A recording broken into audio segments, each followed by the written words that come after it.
Olá pessoal, espero que todos estejam bem. Vamos dar continuidade aqui na nossa disciplina, tá? Agora vem um assunto novo que faz conexão com a nossa última videoaula. Agora eu venho falar sobre os fatores que vêm influenciar na atividade respiratória dos vegetais. Então eu começo falando, do etileno e composição do órgão vegetal. A atividade respiratória é influenciada, em parte, não somente, pela composição do fruto, completamente formado, e pelas alterações químicas que ocorrem durante a fase de maturação. Então, essa atividade respiratória, de que forma que ela é influenciada, pela composição do órgão vegetal? O órgão vegetal, no caso aqui, seria a fruta, Se ela tiver formada completamente, tiver respeitado o seu desenvolvimento e feito a colheita no período correto, não de forma antecipada, isso vai influenciar também na atividade respiratória, E pelas alterações químicas que ocorrem durante a fase de maturação, que é essa fase que ela vem desenvolvendo, que ela vai desenvolvendo tamanho, formato, Outra coisa que é extremamente importante vocês terem conhecimento é a concentração de etileno, tá? Esse gás produzido pelo próprio vegetal, pela própria fruta, ele vai promover um estímulo, E esse estímulo vai ser em relação ao aceleramento da atividade respiratória, então o etileno vai aumentar a atividade respiratória. E como consequência, se eu estou acelerando a atividade respiratória, se ela está sendo mais frequente, vamos relembrar do nosso esqueminha da última videoaula. Então, a respiração, relembrando, é glicose, na presença de oxigênio, vai produzir CO2, água e quilocaloria. Então, esse quilocaloria que foi produzido lá na respiração, através dessa equação que eu acabei de citar para vocês, de relembrar, aquela quilocaloria, quando acumulada, ela vai ser utilizada como combustível para amadurecer os vegetais, as frutas, Então, essa concentração de etileno vai estimular aquela atividade respiratória, que é a glicose na presença de oxigênio, por isso que é respiração, produzindo CO2, água e quilocaloria. Quilocaloria é uma forma de energia, é um tipo de energia, porém lá no vegetal ela será transformada em energia química lá dentro das células e essas células vão trabalhar para promover o amadurecimento dos vegetais. Outro fator que vai influenciar significativamente a velocidade da questão respiratória, a temperatura é um dos fatores de maior influência na respiração. Havendo uma temperatura ideal para a maturação de cada tipo de produto vegetal, de cada fruta ou fruto, para que o mesmo alcance o máximo de qualidade comestível. Então, isso é importante. A temperatura vai influenciar na atividade respiratória. Vamos continuar aqui. Os limites máximos de temperatura para os vegetais encontram-se entre 30 e 35 graus.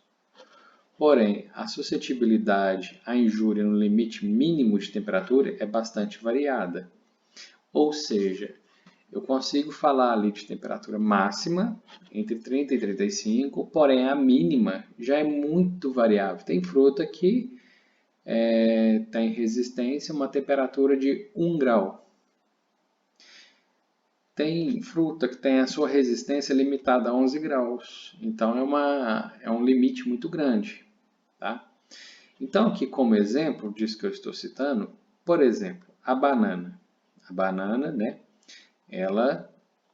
Vamos terminar de ler aqui. A banana, a abóbora, pepino e tomate sofrem injúria pelo frio sob temperaturas inferiores aproximadamente a 11 graus.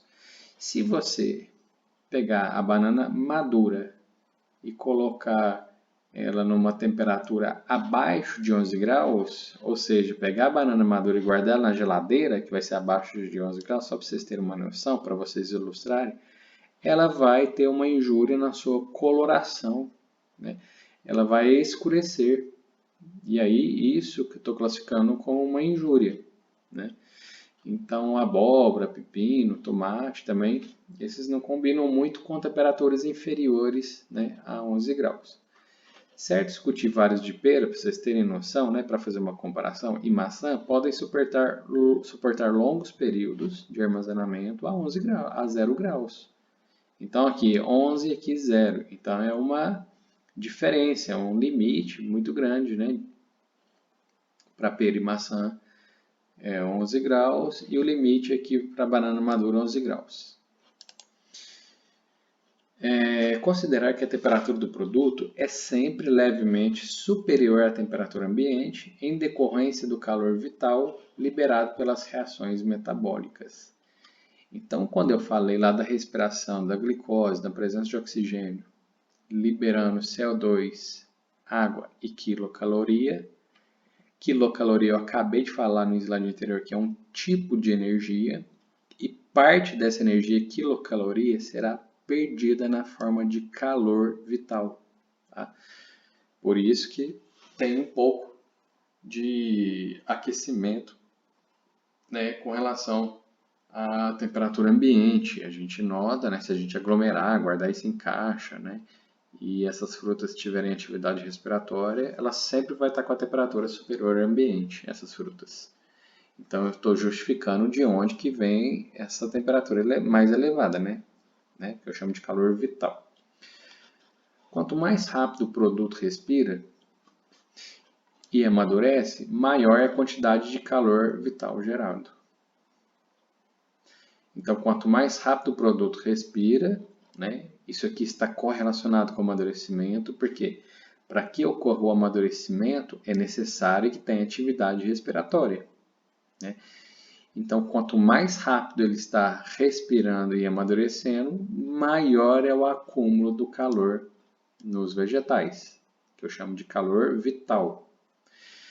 A vida de prateleira varia inversamente com a taxa de evolução do calor produzido. Ou seja, à medida que eleva esse calor vital, à medida que ele eleva, que ele aumenta, diminui, por isso que é inverso, diminui, né, a vida de prateleira desse vegetal. Então a gente precisa, né, enquanto indústria, encontrar um meio de fazer aí um retardo, né, de fazer uma desaceleração da taxa de respiração dos vegetais. Então, o abaixamento da temperatura do produto vegetal logo após a colheita é fundamental para reduzir a respiração, a produção de etileno, a transpiração, principais fatores da deterioração fisiológica desses produtos. Então, por isso que eu estou falando aqui da temperatura. Então, por exemplo, se eu pegar uma goiaba, duas goiabas de mesmo tamanho, né, colhi lá no ponto de maturação idêntico. As duas estavam completamente formadas, já cresceram o máximo que tinha para crescer. Eu colhi elas ali ainda de vez, né, mais para verde. Uma eu deixei dentro da geladeira e outra na temperatura ambiente. Então eu estou falando desse exemplo prático, né?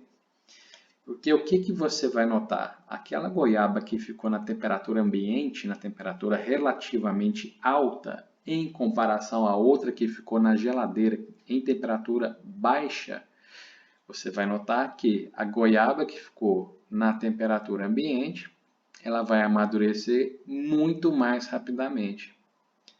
E onde está a explicação disso? Porque na temperatura ambiente, permite com que a goiaba, né, ela respire, isso é fisiologia, né, a gente estudou em sala de aula, ela vai respirar mais intensamente, produzindo mais quilocaloria, produzindo mais etileno, transpirando mais, e aí ela vai ter um amadurecimento muito mais rápido do que aquela outra goiaba que eu deixei lá dentro da geladeira numa temperatura baixa.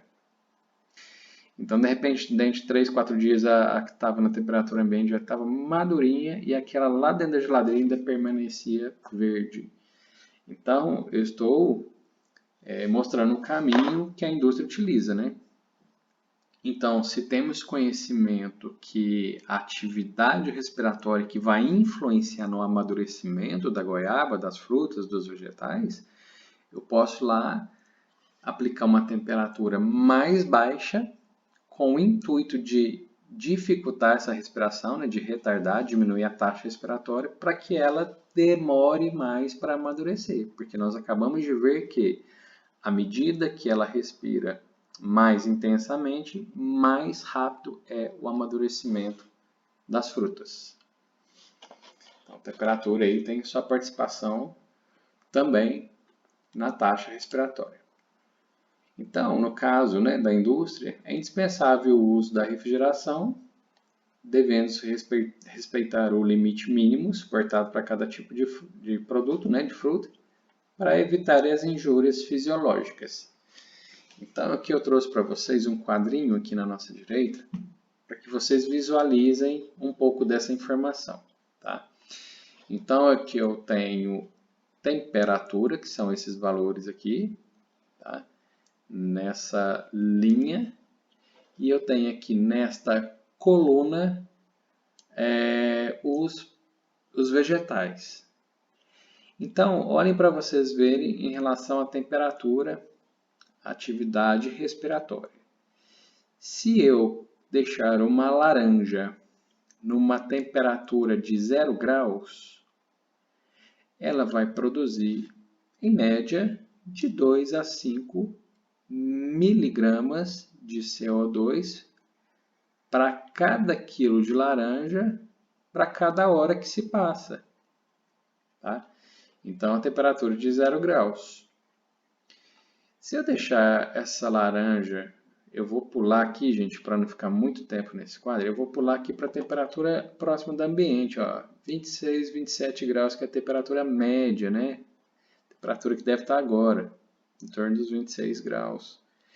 Então, se eu pegar e fizer uma comparação, essa mesma laranja, porém nessa temperatura de 26 graus, ela vai produzir de 25 a 40 miligramas de CO2 para cada quilo de laranja a cada hora que se passa. Tá? Então, olha aqui, gente, numericamente, quantificou. Ó, olha a taxa respiratória lá no 0, olha aqui nos 4 graus, olha aqui nos 10 graus. Agora, olha a laranja lá na temperatura ambiente.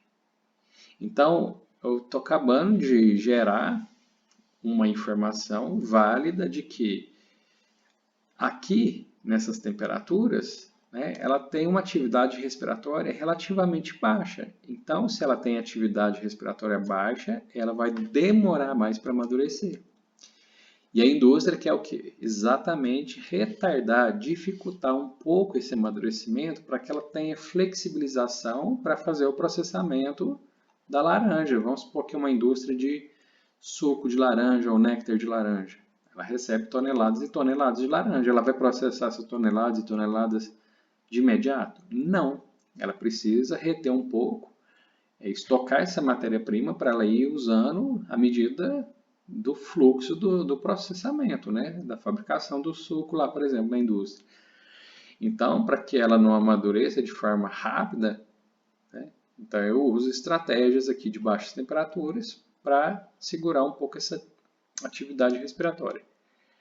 Relembrando que a respiração produz CO2, água e quilocaloria. Então, nós conseguimos medir, né, todo o CO2 que é produzido por esses produtos, pelos vegetais, através de um equipamento específico, um aparelhinho.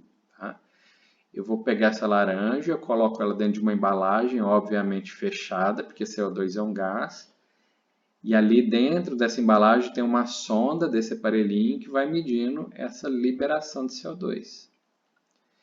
Então, olha aqui, vamos fazer uma análise de outras matérias-primas, né, que a indústria utiliza. No caso aqui, o pêssego, né, muito utilizado para a elaboração daquele pêssego em calda e muito néctar também, né, que erroneamente a gente fala aquele suco de caixinha, né, mas ali é néctar. É muito utilizado para a elaboração de néctar. Então, olha aqui o pêssego. Então, olha numericamente a atividade respiratória dele, né, que a gente está falando que a temperatura influencia na atividade respiratória.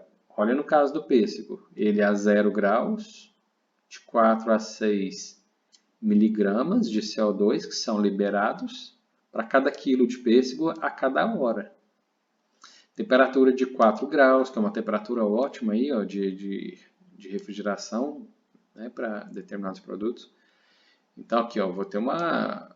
A gente nota que de 0 para 4 não muda muito, ó. Então eu posso usar essa temperatura aqui lá pela minha indústria, 4 graus a 5 graus. Aí o pêssego vai produzir, em média, de 6 a 9 miligramas de CO2 para cada quilo de pêssegos a cada hora. Vamos lá para a temperatura ambiente, né? Esse mesmo pêssego, vamos fazer uma comparação de valores.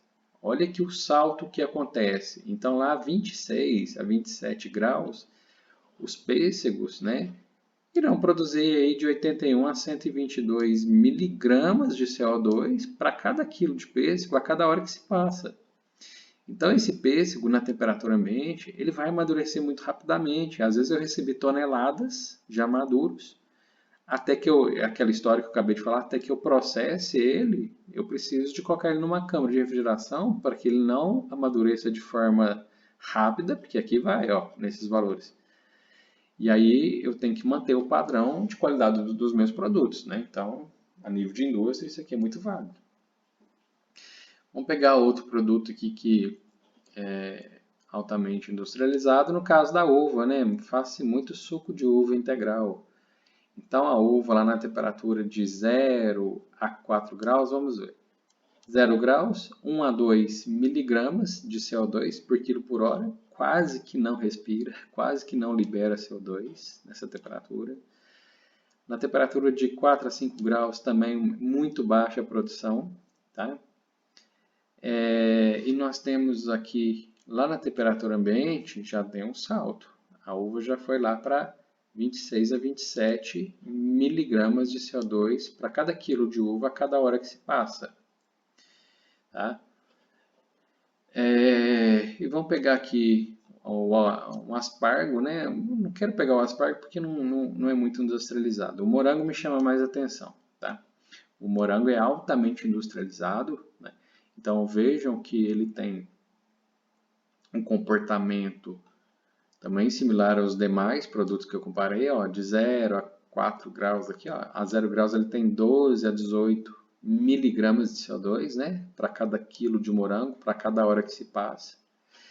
E se eu for lá na temperatura ambiente, olha o morango, gente, 169 a 211, tá? Miligramas de CO2 para cada quilo de morango a cada hora que se passa. Então a atividade respiratória do morango é muito elevada aqui nessa situação, aqui nessa temperatura. Então a indústria corre e já faz o que? Um resfriamento, porque eu estou falando de temperatura, para diminuir a taxa respiratória, porque esses valores são muito elevados. Então eu trouxe essa informação desse quadro. Não vou comentar o aspargo e o brócolis porque não são muito industrializados, né? Mas aqui morango, uva, maçã, altamente industrializada, né? Pêssego, laranja. Essas frutas são muito utilizadas pelas indústrias brasileiras para a elaboração de vários produtos de origem vegetal. Então aqui esse quadro ele é extremamente informativo, porque ele me mostra o efeito da temperatura baixa, aqui esses valores aqui mais baixos. Então aqui me mostra valores baixos, porque o CO2 é produzido pela atividade respiratória, então aqui está uma atividade respiratória baixa. E quando eu vou lá nas temperaturas elevadas, eu já noto que ocorre uma grande produção de CO2. Se tem grande acúmulo de CO2, eu posso afirmar que a taxa de respiração está sendo elevada. Então o CO2 é só um parâmetro para me medir a taxa respiratória.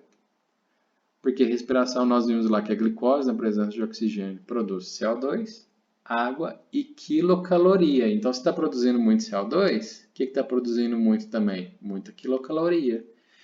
E como que ela afeta, como que ela impacta no amadurecimento?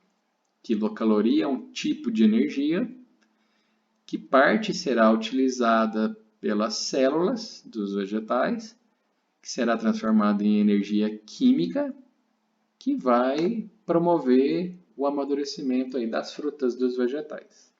Essa é a correlação. Outro fator que influencia na taxa respiratória é a umidade relativa do ar. Tá? Então, para começar a entender a umidade relativa do ar, vamos entender, né, a nossa matéria-prima. O teor de água na maioria dos produtos hortícolas e frutas, né, varia entre 80% e 95% de água. Então, é muita umidade que tem os vegetais. Tá? E o que ocorre? No pós-colheita, devido ao acúmulo de calor no produto, há aumento de transpiração. Transpiração é perda de água, perda de umidade. Como consequência, perda de umidade e do turgor celular. Essa palavra é usada na biologia, né? O murchamento celular chama-se turgor, né? E ele acontece, ele é induzido, ele é promovido aí devido a essa transpiração. E aí vai acarretar, né, um aumento da taxa de respiração e rápida senescência dos tecidos. Relembrando que senescência é aquela fase de envelhecimento. Então, perdas de umidade entre 5% e 10%, para vocês terem ideia, são valores baixos. Ó. Se eu perder ali em torno de 5% a 10% de umidade por meio da transpiração do vegetal, são suficientes para reduzir a qualidade da maioria dos frutos e das hortaliças. Então, é importante, né, que seja conduzido, né, de uma forma apropriada para que eu venha evitar essa perda aqui. Ó. Isso aqui, 5 a 10% são significativos. Então, ainda dentro dessa umidade relativa do ar, né, o potencial de perda dependente de numerosos fatores, entre os quais a espécie, as características da superfície do produto, o estágio de desenvolvimento, a relação superfície-volume, como é o caso das hortaliças folhosas. Como que acontece isso? Vamos falar em termos de vegetais, então. Então, eu tenho umidade numa melancia e eu tenho umidade numa folha de alface. Então, né, a característica da alface, né, ela tem uma superfície folhosa que permite, né, migrar, perder, vamos falar assim, perder mais umidade do que uma melancia. A umidade da melancia está muito bem protegida pela casca. Por isso que eu estou aqui falando, ó, o potencial de perda da umidade depende de alguns fatores e um deles está aqui a superfície do produto. Então, num exemplo de um melão, de uma melancia, uma maçã, eu vou ter uma perda menor de umidade se eu comparar lá com uma folha de alface. Que aí entra essa questão aqui, ó, superfície, volume, né? Que é o caso das hortaliças folhosas. O resfriamento rápido desses produtos, com a manutenção de elevada umidade relativa no ambiente de armazenamento, são os meios mais adequados para reduzir a perda de umidade por evapotranspiração dos vegetais perecíveis. Né? De evapo é de evaporar, é transpiração. Então é algo que ocorre parecido com a gente. Quando a gente tem atividade física, a gente aquece, a gente perde umidade, né, através do suor. É algo, só um paralelo, viu, gente? É algo similar que ocorre com os vegetais. Eles perdem umidade também. Então a estratégia para a gente fazer com que eles não percam umidade de forma excessiva, a estratégia é o quê? O resfriamento rápido. Né?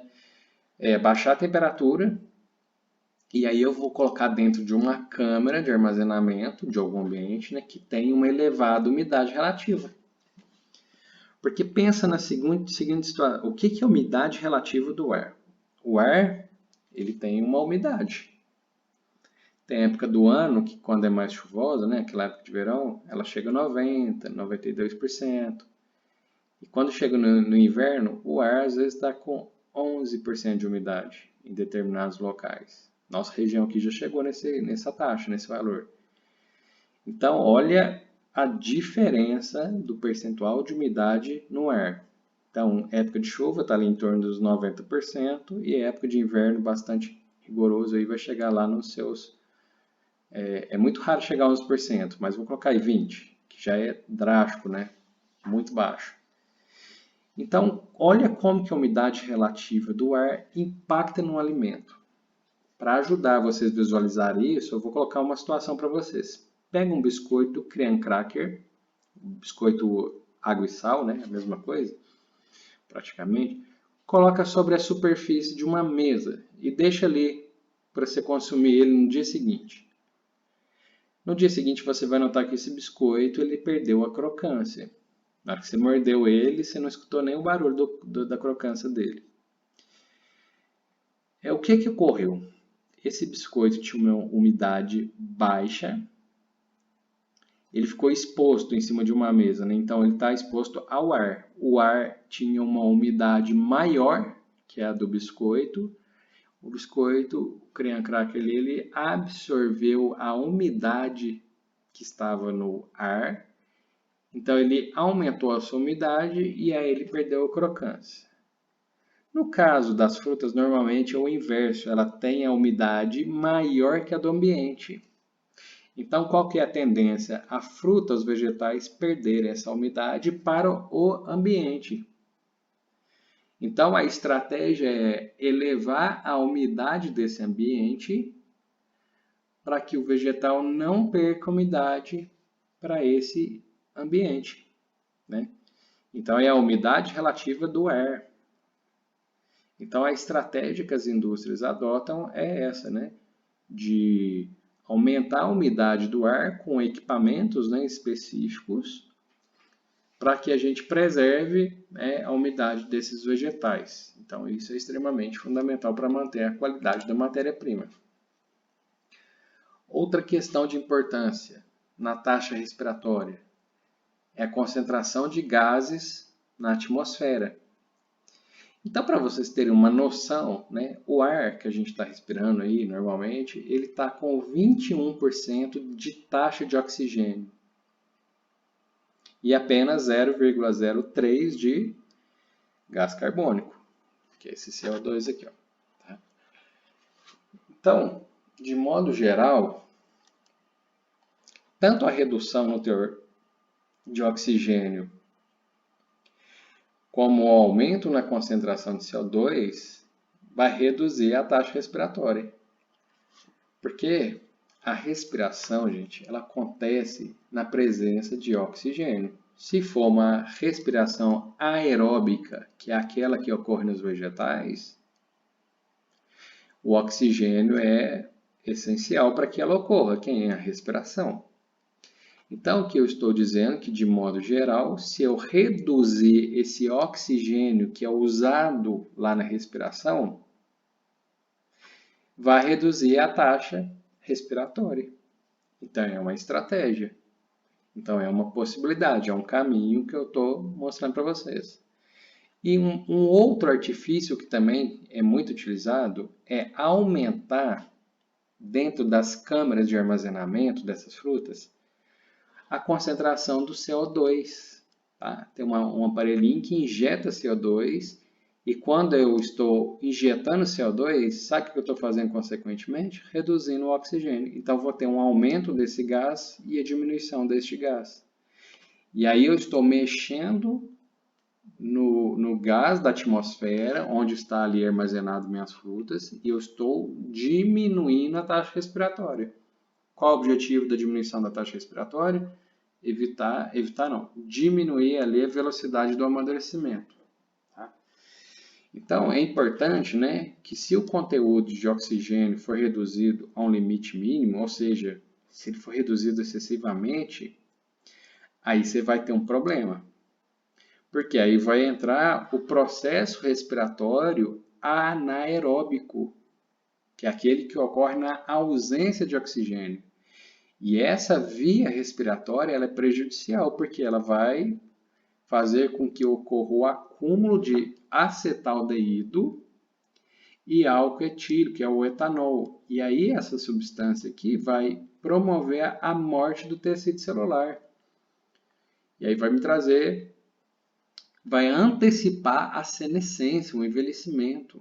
Né? E aí eu vou perder toneladas da determinada fruta que eu estou trabalhando com essa alteração dos gases na atmosfera.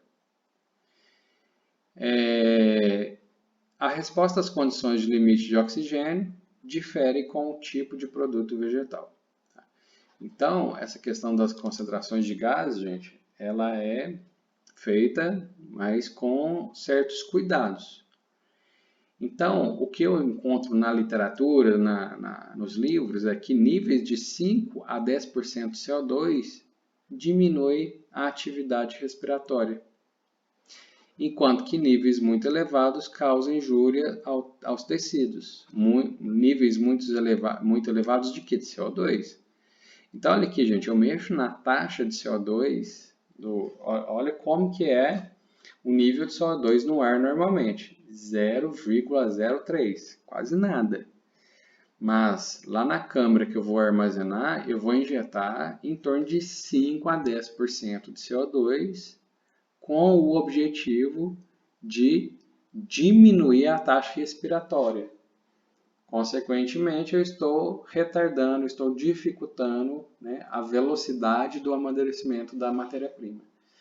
Então, esse contexto, esse conjunto de estratégias, né, é usado pelas indústrias, né, para que elas tenham flexibilização, igual eu já falei, porque chegam toneladas e toneladas dessas matérias-primas para as indústrias, elas não processam de imediato.